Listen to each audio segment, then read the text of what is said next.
A celebration in Philadelphia for Chris Rabb. NBC News is projecting him the winner of the Democratic primary for Pennsylvania's 3rd district, all but assuring he will be its next congressman.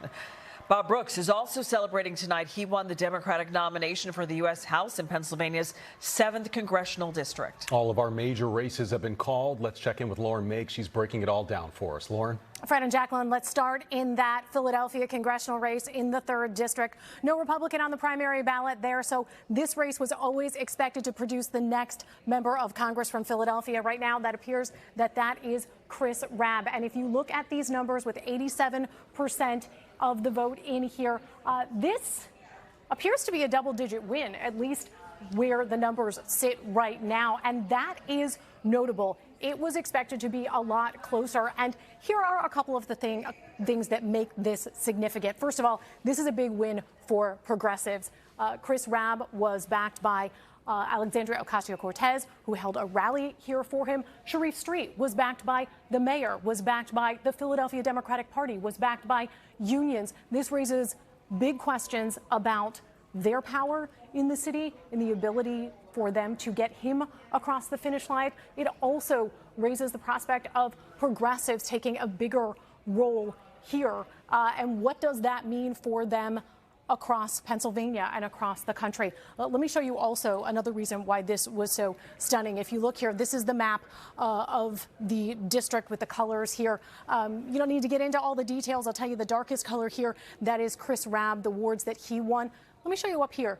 That is Mayor Sherrell Parker's ward 50. And you can see that Chris Rabb is the one who did really well through here. We would have expected him to do well in some of the areas in Center City and some of the other areas, but really throughout this district, he did really well. And that is why he is the projected winner. Take a listen to what he had to say to the crowd tonight. Because I assure you, I did not win tonight. We won. We won. We won. And this is not the end. This is just the beginning. Talk about for the beginning. It is the beginning for Bob Brooks when it comes to the race he has ahead of him. From Philadelphia, we're heading over to the Lehigh Valley here. Here are the results as they stand now with the 7th District Democratic primary. Bob Brooks, who was the front runner coming into tonight, he is the projected winner of this Democratic primary. That means he will be taking on Republican Congressman Ryan McKenzie in one of the most closely watched races in the country. My colleague Brian Sheehan is in the Lehigh Valley right now at the Brooks campaign. We'll toss it over to you, Brian.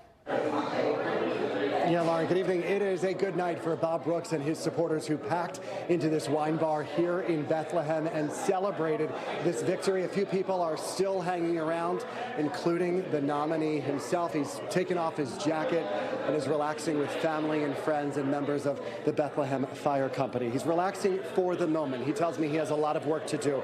He took the podium a little after 10 and called this a humbling experience and promised to unite the Democratic Party. Brooks was largely considered the Democratic frontrunner in this four-way race leading up to today's primary. He is the head of the state's firefighter union and was the only 7th District congressional candidate who received the backing of Governor Josh Shapiro. This congressional district is considered one of Pennsylvania's most competitive and is being closely watched across the country heading into the general election. That's because Republican Congressman Ryan McKenzie flipped this seat 2 years ago when he narrowly defeated Democrat Susan Wild. And Democrats, they want to take back the seat. Brooks is now looking to do just that when he faces off with McKenzie in November. Democratic political experts believed Brooks was the candidate who could connect with working-class voters, especially when it comes to the economy. He describes himself as a working-class nominee and a working-class person. If he is sent to Washington in November, he would be one of a handful of elected officials without a college degree. I had the chance to speak with him when he arrived, and before he addressed his supporters, here is part of our conversation. What does it look like from now until November? A lot of hard work. a lot of hard work, a lot of quick learning some more. Like, we're going to get right back to the grindstone tomorrow and start beating the pavement and doing what we have to do.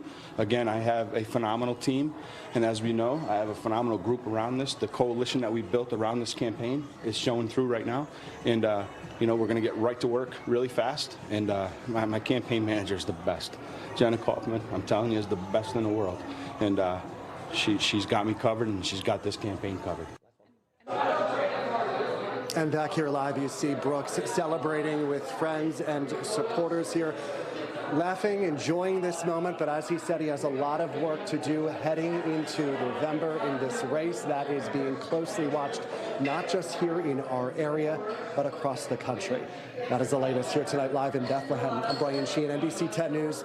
Matt, we'll send it over to you in the Live Center. All right, thanks.